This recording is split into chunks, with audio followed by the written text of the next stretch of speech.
Tu vois, le monde se divise en deux catégories. Ceux qui ont un pistolet chargé et ceux qui creusent. Toi, tu creuses.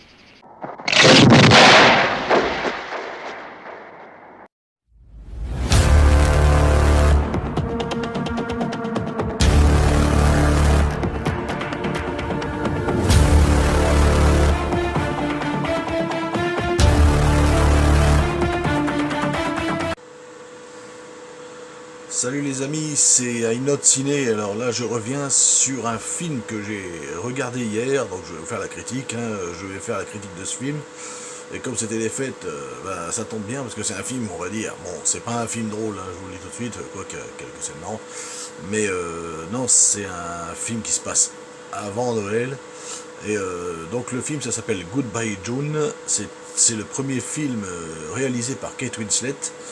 Donc Kate Winslet, bon, tout le monde connaît l'actrice, qui est une grande actrice déjà maintenant, et qui, maintenant, là, elle a son coup d'essai au niveau de la réal. C'est son premier film, Goodbye June, dans lequel elle joue aussi un des rôles principaux. Et donc Goodbye June, c'est un espèce de drame familial, on va dire, d'une grande justesse. Franchement, en tant que premier film, on peut dire que c'est un premier film réussi pour Kate Winslet. Elle place l'action du coup de son film dans les dernières années de la vie de June, donc jouée par Helen Mirren, excellente Helen Mirren comme toujours. Donc Helen Mirren, donc qui a une maladie, qui a un cancer dans le film, et donc il va faire un malaise encore une fois chez elle. Elle va se retrouver à l'hôpital, et après tout le film va se dérouler à l'hôpital avec le rassemblement de sa famille. Vous allez comprendre pourquoi en voyant le film. Après, pour l'instant, je ne spoile pas. Donc on devine ce qui va arriver. Forcément, elle a un cancer. Donc on devine ce qui va arriver, c'est inéluctable, c'est inévitable. Et pourtant, ça va pas aller. Le film va pas aller forcément dans le larmoyant tout le temps, dans le pathos. Voilà, il y aura bien sûr des scènes émotives, des scènes qui tirent les larmes. Ça dépend. Les gens qui sont un peu plus sensibles que d'autres vont avoir peut-être plus d'émotions que d'autres. C'est normal. Moi, je sais que je suis vachement sensible, donc je sais ça m'a tiré une fois ou deux les larmes quand même le film. Je vous le dis honnêtement. Et du moment que le film me donne les larmes avec la petite musique qui va bien, avec les scènes émotives, franchement pour moi ça fonctionne. Et je pense que ça va fonctionner sur beaucoup d'autres gens. Pour un premier film, en tout cas, Kate Winslet s'en sort plutôt bien. Et donc ça va pas vers le pathos, comme je vous dirais, c'est très émouvant, évidemment. Parfois, même, il y a quelques scènes drôles, malgré le fait que quand la famille se retrouve, il y a des tensions, mais il y a quelques scènes drôles entre les sœurs, vous verrez, parce qu'il y a 3 sœurs et un frère. Donc les 4 enfants de Helen Mirren dans le film, et vous verrez que bon, ça va. Il y a quelques scènes, il y a même un peu d'humour noir parfois. Il y a un peu de tire-larme, c'est sûr, par rapport à la musique aussi, comme je vous dis, qui accompagne les scènes émotives. Mais donc la maladie de la mère, on va dire au début, la maladie de la mère, on va dire, elle a cette maladie, elle retourne à l'hôpital, peut-être même pour la dernière fois, mais c'est pas vraiment, on va dire, le point central du film. C'est le point central, on va dire, qui rassemble la famille.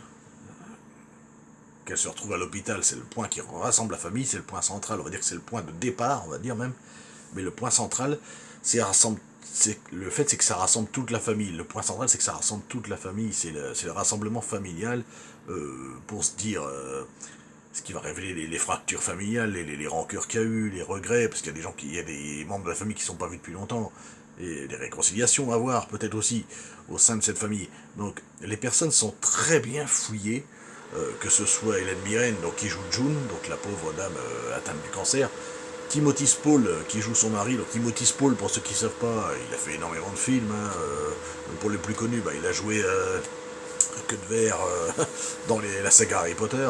Mais Timothy Spall, c'est un grand acteur britannique qui joue son mari, qui est un peu effacé, qui semble un peu à côté de ses pompes.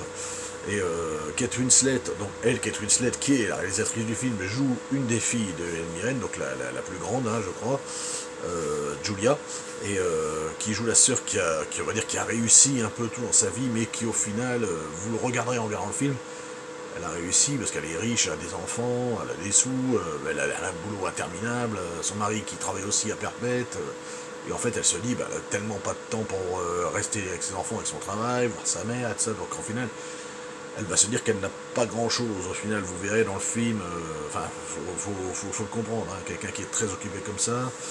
Ensuite, il y a Connor, donc lui c'est le garçon de la famille, c'est le seul garçon, il est adulte, c'est un adulte un peu, enfin c'est un ado adulte, mais on va dire qu'il est quand même assez mature parce qu'il est en suspens, mais il est un peu impuissant face à la situation qu'il a en ce moment, parce que déjà il vit toujours chez ses parents, donc il vivait toujours chez sa mère et son père.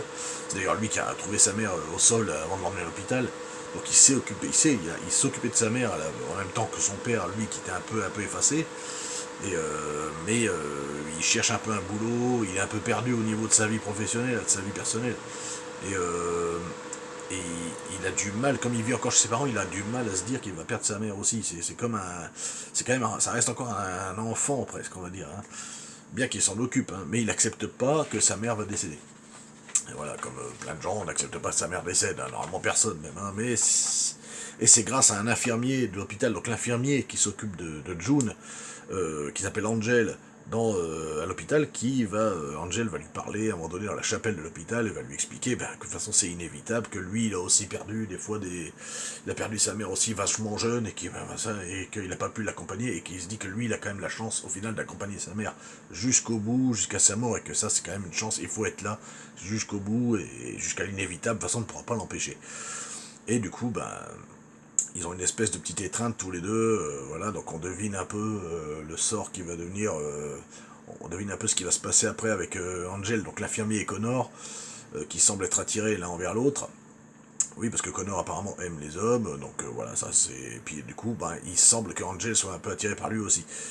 Hélène, donc la deuxième sœur exilée, donc la deuxième fille de June, elle est exilée, elle est jouée par Toni Collette, elle est exilée en Allemagne, hein, elle fait des cours de yoga, elle s'est retirée un peu de la famille pour être... elle est un peu fleur bleue, vachement émotive, donc elle s'est retirée là-bas pour faire des cours de méditation, et elle revient quand même enceinte, en plus de ça, au niveau de l'hôpital, elle revoit Julia, et il y a la troisième sœur, Molly, avec qui Julia, donc Kate Winslet, est en guerre, et Molly est jouée par Andrea Riseborough, et il y a une rancœur ancienne qui fait que ça a fait exploser la moitié de la famille. Voilà, en gros, ce qui s'est passé dans, dans ce film, ce qui va se passer. Donc il y aura des réconciliations, des rancœurs, tout ce qui se passe souvent dans les films familiaux, vous allez me dire, dans les drames familiaux. Mais là, pour un premier film, Kate Winslet, je trouve qu'elle l'aborde assez bien. Il n'y a pas trop de tire-larmes, il y a des scènes tire-larmes, bien sûr, il y a des scènes drôles, il y a des scènes émotives, il y a des scènes un peu d'humour noir, il y a vraiment de tout dans ce film, je trouve, et c'est pour ça que je l'ai regardé. Il dure 1h50 à tout casser, mais franchement, un bon petit film. Alors, pour ceux qui ne l'ont pas encore vu, parce qu'il est sur Netflix depuis avant Noël, je crois, il est sorti ce mois-ci, décembre 2025. Pour ceux qui l'ont pas vu, là, je vais commencer à spoiler pour raconter un peu le film. Pour ceux qui l'ont vu, pour donner un peu de mon avis là-dessus. Et donc, pour ceux qui l'ont pas encore vu, vous arrêtez la vidéo là, et moi, et puis vous revenez la voir après pour voir le reste de la vie. Allez, je commence du coup à spoiler pour le film Goodbye June. Quelques semaines avant Noël, donc là je l'ai noté un petit peu, quelques semaines avant Noël, donc ça se passe vraiment quelques semaines avant Noël, il y a June, donc jouée par Hélène Mirren, qui est chez elle, à sa maison, son mari qui essaie de remettre ses chaussures, son pied, parce qu'il a un pied en moins, il a du mal à marcher.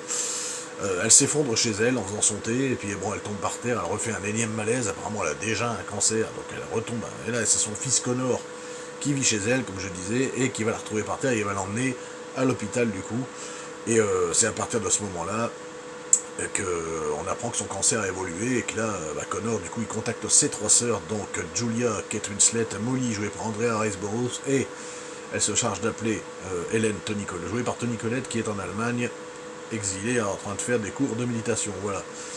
Donc Connor, évidemment, la famille, quand elle se rassemble, elle est un peu éclatée. Connor, lui, il s'occupait un peu de sa mère, donc son père est un peu effacé. Il vit toujours chez ses parents, mais il mène une vie sans but précis, comme je vous disais. Hélène, donc elle, c'est celle qui s'était éloignée physiquement en Allemagne depuis longtemps pour choisir une vie spirituelle. Et Julia, Kate Winslet et Molly, jouées par Andrea Riseborough, sont les deux autres sœurs qui, elles, se déchirent, ne se parlent plus depuis des années, et leur conflit ayant fait éclater aussi la moitié de la famille. Donc, et Bernard, bien sûr, Bernard, dit Bernie, le mari de June, donc joué par Timothy Spall, qui lui est parfois râleur, acariâtre, puis au moment de la maladie de sa femme, il râle, je pense qu'il râle à côté pour ne pas dire il est triste pour sa femme, il n'ose pas, il est silencieux, il refoule ses émotions, et c'est ça qui fait toute la force du film. Les personnages sont tous vraiment bien, comment dire, adaptés, ils sont tous bien écrits. Tous les personnages sont très très bien écrits. Donc Kate Winslet, franchement, bravo pour ce film-là, pour l'instant, franchement. Alors au fil des jours, évidemment, la famille va se retrouver dans cette chambre d'hôpital auprès de leur mère, au fur et à mesure, hein, ils vont pas tous venir en même temps, histoire de faire des visites, mais à un moment donné, ils vont tous être ensemble, et notamment avec les petits-enfants aussi, parce que Kate Winslet, dans le film, a des enfants, Andrea Riseborough, donc Julia et Molly ont des enfants, Hélène, elle, est enceinte de son premier enfant, et c'est là qu'elle est bouleversée à l'idée que sa mère va peut-être mourir avant qu'elle connaisse son bébé. Donc elle se dit que son enfant ne connaîtra jamais sa grand-mère, quoi.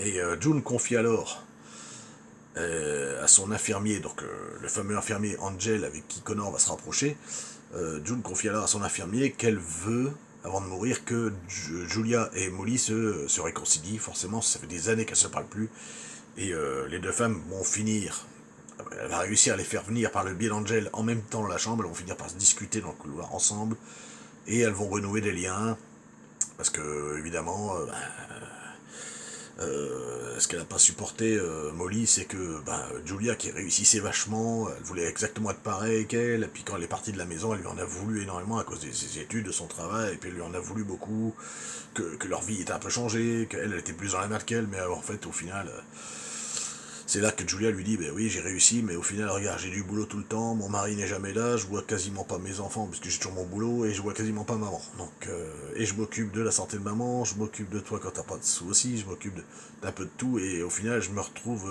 toute seule, quelque part. Donc, et c'est ça qui fait toute la force du film, je crois, et c'est là qu'elles se réconcilient finalement, parce qu'elles ont tous... Là, Molly se rend compte qu'elle était un peu égoïste sur ce coup-là, qu'elle était, voilà, que chacun a ses problèmes différemment. C'est pas parce qu'on a plus d'argent des fois qu'on n'a pas de problème. Et c'est là que Molly le voit et qu'au final, elle se dit même qu'elle avait peut-être même plus de chance que sa sœur, quoi. Et c'est là qu'elle se réconcilie dans le couloir de l'hôpital.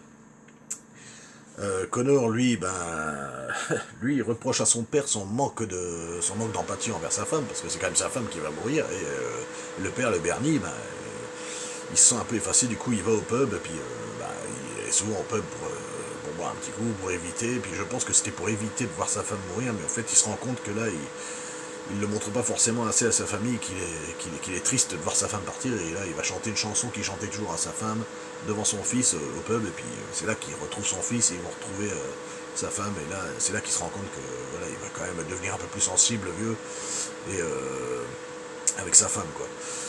Et il va prendre conscience de son erreur d'avoir été un peu râleur à ces temps-ci, quoi.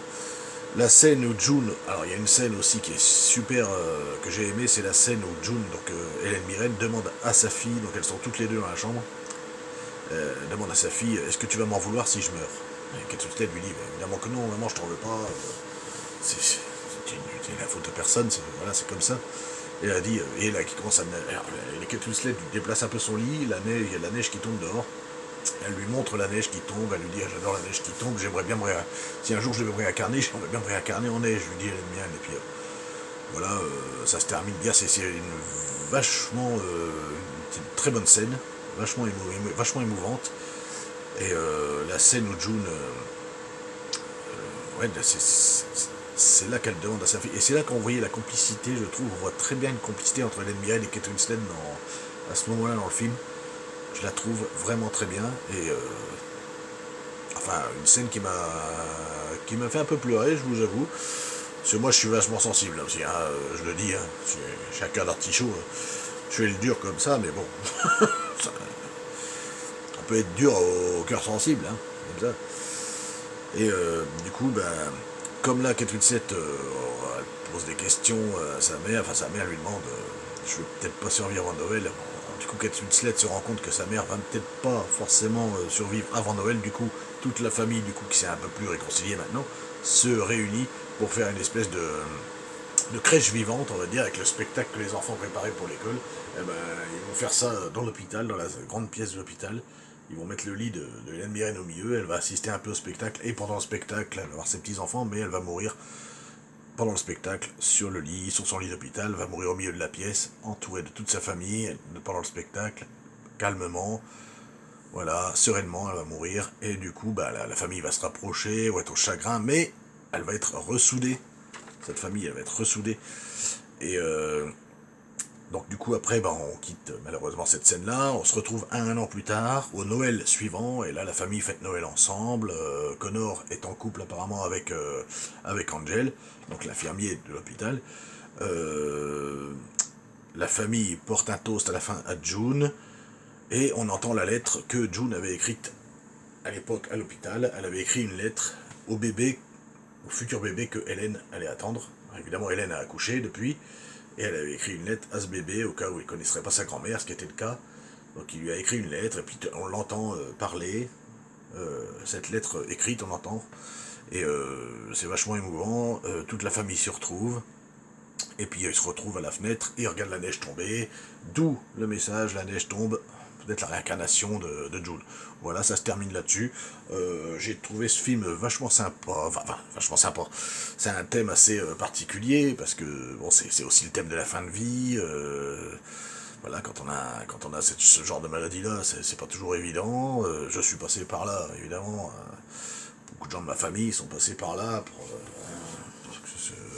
C'est par là où on a quasiment, enfin, je dis pas tous, mais connu ce genre de situation, de perdre un être proche de cette maladie, quelle que soit la maladie. Ce n'est jamais évident de la perdre, évidemment. Donc moi j'ai trouvé ce film assez touchant, non pas par l'émotion, c'était vachement bien, mais c'est aussi par le fait que il y a eu des scènes, il y a des scènes un peu marrantes aussi dans ce film, où on se dit, c'est bien des fois de voir des films comme ça, parce qu'on se dit, quelque part qu'on a peut-être moins peur de ce qui peut arriver après, ou pas. Je sais pas, c'est une question que je me pose, je sais pas si c'est très compréhensible ce que je dis, mais le fait de voir un film comme ça, peut-être qu'on ait moins peur après de se dire, oui c'est triste forcément, mais après, comme il y a des scènes drôles, on peut se dire que on est encore capable de plaisanter, on est encore capable de... On continue à vivre, quoi, d'aller de l'avant.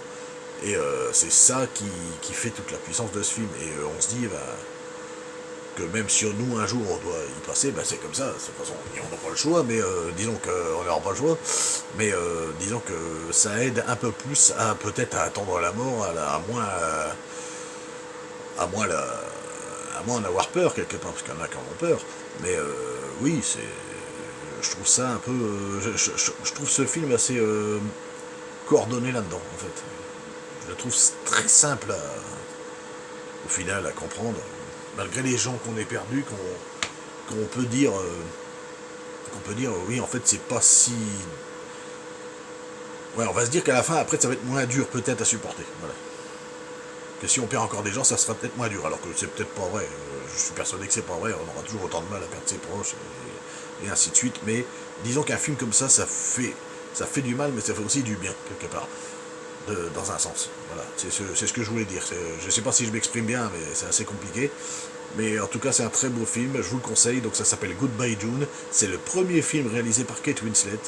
Et franchement, pour un premier film, bah, c'est peut-être pas le film de l'année, mais je dis chapeau. Voilà, c'est tout ce que j'avais à dire. En tout cas, les amis, abonnez-vous à la chaîne si c'est pas fait. Et on se retrouve bientôt pour une autre vidéo, j'espère. Allez, salut!